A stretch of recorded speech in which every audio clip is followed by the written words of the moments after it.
Good evening, everyone, and thanks, Jared. So we're now going to have a look at the book of Genesis for the next few minutes. As we've already said, the book of Genesis is it was described as the seedbed for the Bible. Many of the ideas and fundamental principles in the Bible have their foundations in Genesis. It's the first book of the Bible, as we see the Bible tree there. And really it can be divided into two sections. The first 11 chapters deal with what's called the primeval history. So the formation of the world as we know it today, the formation of the earth, creation, the fall of man, and the flood is quite a big part of that section, and on to how languages were formed. And then the rest of the book deals with the patriarchal history. The word patriarch simply means father. So this deals with the fathers of the nation of Israel, and particularly four individuals of the same family: Abraham, Isaac, Jacob, and Joseph. And that's listed for you in your workbooks on page 13. So that just gives a structure really for how the book is put together. And there we have the four key elements of each of those two sections. So the primeval history, it begins with creation in Genesis 1 and 2, how God formed the earth. Then the next couple of chapters deal with the first people, humans on earth, Adam and Eve, and how they sinned, brought sin and death into the world, and the consequences of that falling on the rest of mankind. Then we have the flood, as I mentioned, Noah and the ark, a story that I'm sure many of us are very familiar with. And then there's that section on the confusing of tongues at the Tower of Babel. Prior to that, all humans had spoken the same language, but from that point, the languages of the earth were created, and the people were divided in that sense. And then there's the patriarchal history with those four individuals, as I mentioned, and the formation of the nation of Israel, which then forms a key part of the rest of the Old Testament. And in addition to that natural separation into those two sections, again in your workbooks there's listed a series of natural breaks, and it gives the divisions of where the chapters of these sections are. So the first one, if I just pick this up, the first one, creation, chapters 1 and 2, and then it's split into a series of generations. So the generations of the heaven and earth for the next couple of chapters, and then the generations of Adam, the first man, and so on, Noah and the sons of Noah, and so forth. And those are all phrases in those verses that are listed to the side, the generations of. So that's a further division of that book. Just to help you as you read the book for yourself, it's useful to know what section you're in, what period in history, and the context of the passages you're reading. And this chart may help with that as well. You can see on the screen. Again, I think we saw this last week, the time chart of the Old Testament. And circled in red there is the section covered by Genesis. And as you can see, it's a large part of that history, over 2,000 years. So that's a background, really, and a structure of the book, which may help you to understand the context as you read through it. And again, as we've said, there are many key points and principles from Genesis. And again, in your workbook is listed a few key points to consider.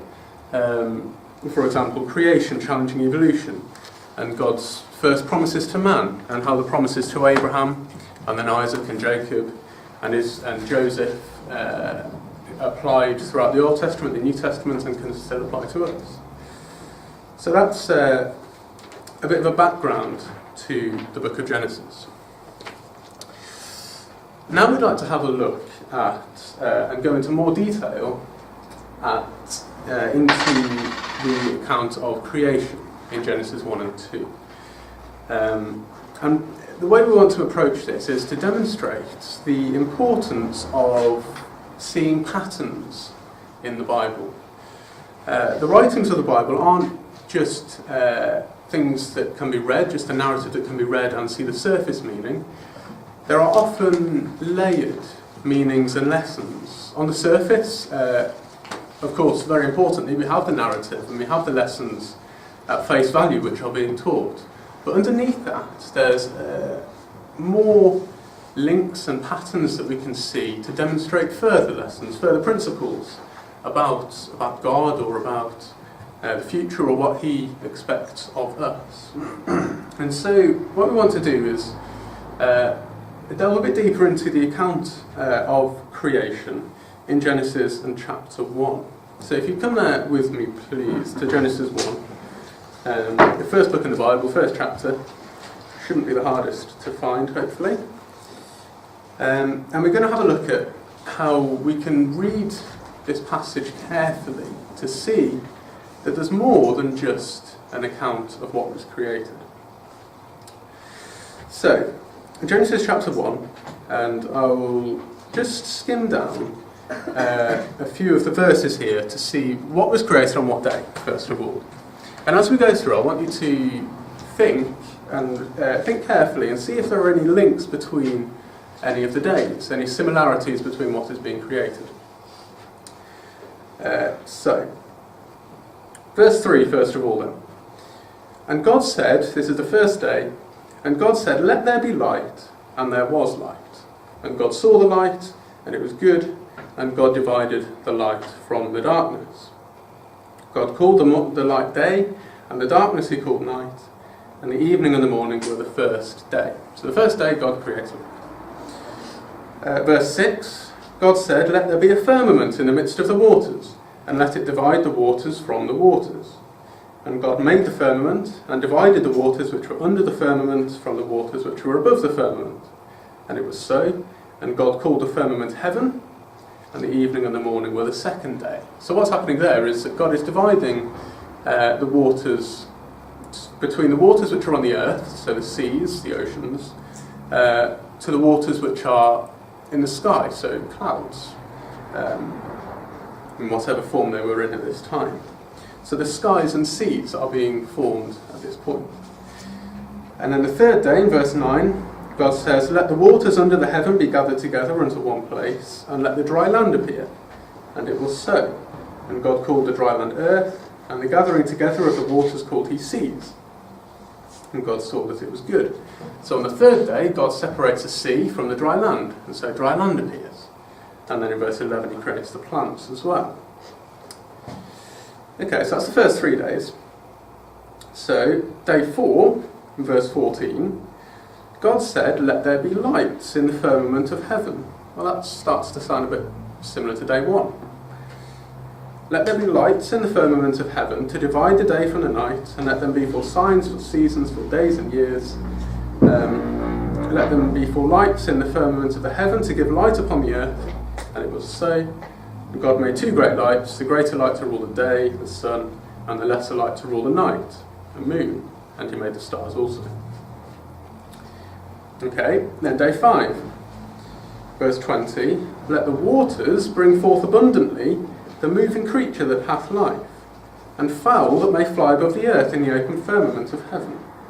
And God created great whales, and every living creature that moveth, which the waters brought forth abundantly, after their kind, and every winged fowl after his kind.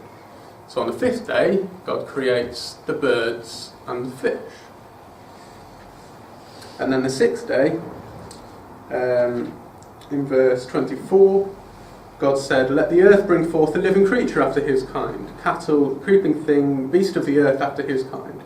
And it was so, and man is included, is also created, and that's in chapter 2 we have more detail of the creation of man. And then on the 7th day God rests, of course, in chapter 2 and verse 2. On the 7th day God ended His work which He had made, and He rested on the 7th day. So that's creation. On the surface, it just tells us, I say it just tells us, obviously it's very important, but it tells us what God created on what day. But there's more to it. So I said if we could try to link any of those 2 days together. On day 1, light was created. Not a physical object or life, just light. And then on day 4, lights, plural, were created, which are the sun, the moon and the stars. So physical objects were created, but to fulfill the purpose of day 1. And then, I don't know if you noticed, day 2 created the skies and the seas. Day 5 created birds and the fish to fill the skies and the seas. So again, on day 2, nothing was created physically, but there was a separation of waters above and below, and then that was filled on day 5. And then day 3 and 6, day 3 the land was created, or was separated from the sea. Again, no physical creation, but there was a separation. And then on day 6, the creatures are created to fill the earth. Okay, so that's all very interesting, but what does that really mean? I've put on the screen there, Genesis 1 verse 2, and that tells us the state of the earth before God created light on the first day. So before the creation happened, or before light was created, the first act of creation, it says that the earth was without form and void. So there's 2 descriptions there. It was without form and it was void. And those 2 really mean what they say. It was without form, there was no structure. That's the idea of confusion. There was no structure that could support life. And it was void, empty. There was no life. So there's a difference there between those 2 descriptions. One, there was no structure to support life. Secondly, there was no life. And so then if we put that in the context of the 6 days, the 7 days, but the 7th day God rested, so the 6 days, we see that there are 2 sets of 3 days, which I've just tried to explain, that the first 3 aren't physically creating objects. The first 3 are creating the environment for the life to live, and then the second set of 3 days are creating that life. And that shows us that the 2 problems, if you like, with the earth before creation happened are being resolved. So the earth was without form and void, there was no structure and there was no life. God saw this and decided to change that situation. And so on the first 3 days, God created a structure. He gave it a form by creating light, by creating the sky and the seas, and by creating or revealing dry land. And it was empty. It was void. It had no life. And so on the second 3 days, God resolves that problem by creating the sun, moon and stars to give that light, and then by creating the life in the sky and the seas, the birds and the fish, and then by creating the land animals to fill the earth. And so what on the surface was a narrative describing what was created and when, and may have seemed a little random as to the order and as to what was created when and what was combined with what on which day. What we actually see is by reading more carefully and by looking for patterns in the Bible, we see that there is a structure and that there is organisation to what God was doing. God was resolving these 2 issues across the 2 sets of 3 days. And this is just one example of a pattern in the Bible. There are hundreds, thousands, infinitely more. And what this really shows to us, I think, this particular pattern, is that God doesn't do things at random. God isn't impulsive or unstructured. When God sets out to resolve a problem, there is a plan and a structure. And there has been a plan ever since before creation began. There was a plan for creation and there was a plan beyond creation, and that plan is still being outworked today. And so, by looking for these patterns these progressions, these links throughout the Bible. Hopefully that would help us to understand God's plan, to understand more about what the meanings are underneath the surface of the things that we read.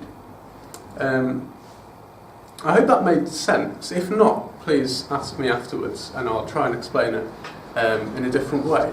But what I'm really trying to demonstrate there is that there's more to just looking at what's on the surface. We've already said that it takes more reading and more understanding and research to really understand the message.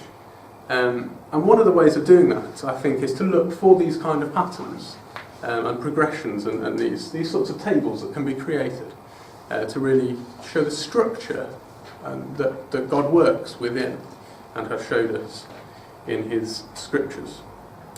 And so I'll hand back over to Jared for the next